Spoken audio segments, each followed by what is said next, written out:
Dear entrepreneurs, it's Roberto, and today is another vacation day. So the interesting thing about taking some time off and doing some vacation days is that actually helps you recharge your batteries, get some perspective, and just wind down. You can't always be on, or it's not going to work. You're going to end up burning out. You're going to end up overtaxed. You're going to not feel creative enough. So that actually really matters. So I'm going to let you guys in on a secret as to why most entrepreneurs fail. And some of you are probably not going to like hearing this, but it's the absolute truth. A lot of the reason that most entrepreneurs end up failing is because they give up too soon, or they don't give up soon enough. There's also this other component of it. A lot of times they don't invest in themselves, meaning that they don't put the effort, money, time, or energy where it would be best suited and where it's going to give them the maximum upside. As far as giving up too soon, I'll give you guys a really great example. A lot of you probably know about The Martian by now, but what you probably don't know is the story of Andy Weir.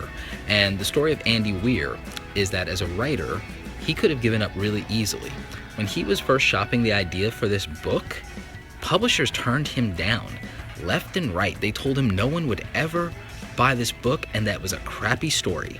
So he decided to publish it on his website for free, and his handful of loyal fans, couple hundred, maybe about 1,000 or more, demanded that he serve them better by putting it in Kindle and in the iBook store so that they could read it the way that they wanted, and he accommodated them. The thing is, he couldn't give it away for free the way he had on the website in that format at the time, so he had to charge something for it. Well, all of a sudden, he skyrocketed to the Amazon bestsellers list, and all of those publishing companies that turned him down after he was a self-published author, proved the work, proved the value, and went directly to the marketplace, had to come crawling back, and now it is a best-selling book. Matt Damon is the leading man in the film that he was able to sell the rights to, and he is a success. And this all happened within the last 3 or 4 years. No one's an overnight success.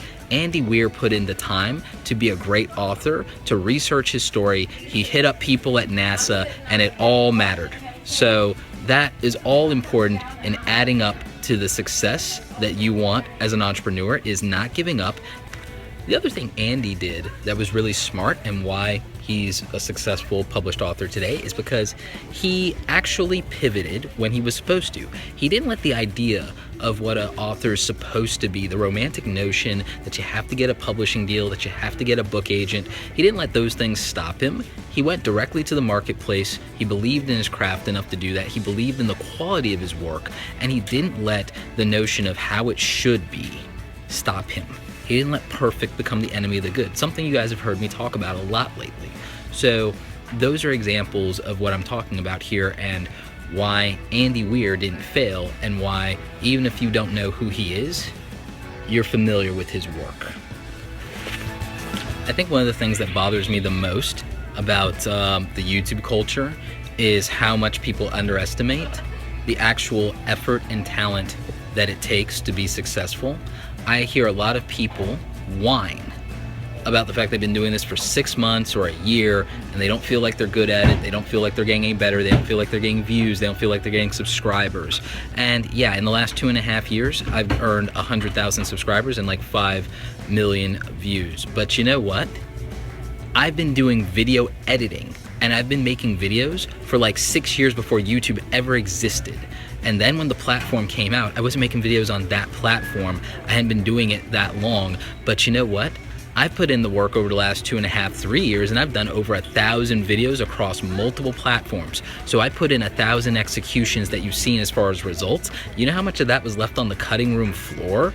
So when people tell me they've been doing something for 6 months or 3 months or 9 months or a year, and they're disappointed and they don't feel like they have results, I kind of just feel like those people, and again, a lot of you aren't gonna like this, you're gonna think I'm being egotistical, but I think you're being soft. I think you're being soft in the same way that someone decides that they don't like basketball or soccer or baseball after losing 5 or 6 games the first time they ever play, or they throw down a controller the first time they lose at Mario Kart. I think that people like that are soft, because everything that I've done that has ever been remotely successful, I put 1,000 hours, 1,000 executions, a decade of work into it. Look, I mean, my YouTube thumbnails are pretty cool and they're awesome because I've been doing Photoshop since I was like 15, 16 years old. I've been doing that like half my life to find out those skills. I've been developing photography and skills and developing film in a darkroom since I was 10. So I understand photography and how images and cropping and rule of thirds and the golden measure and all those things, like, because I have like 2 decades of my life invested in that. If you've been doing it for 2 years versus people who've been doing it 2 decades, what are you upset about? You'll get there if you take the time and have the patience and respect the process. Like, we live in this microwave generation where everyone feels entitled to success now, and they don't understand how much failure you have to be prepared to accept, how many times you have to go for it and lose to learn how to win. No one wants to respect the process. Everyone wants to like put in a freaking cheat code. They want to put in the freaking Konami code. No one wants to earn it. And that's really upsetting to me, and I think it's really, a disservice to them. I mean, it just doesn't tick me off just because like I have to sit here and watch it. I think it's a disservice because people are sitting there and they're not believing in themselves. They're not believing that something works, or they think that people who are successful are unicorns and that they're special and that they have some magical secret. There's no magical secret to success. I guarantee you, anyone that you think is an overnight success or grew really fast or whatever it is, they put in the work. I guarantee you they put in the work.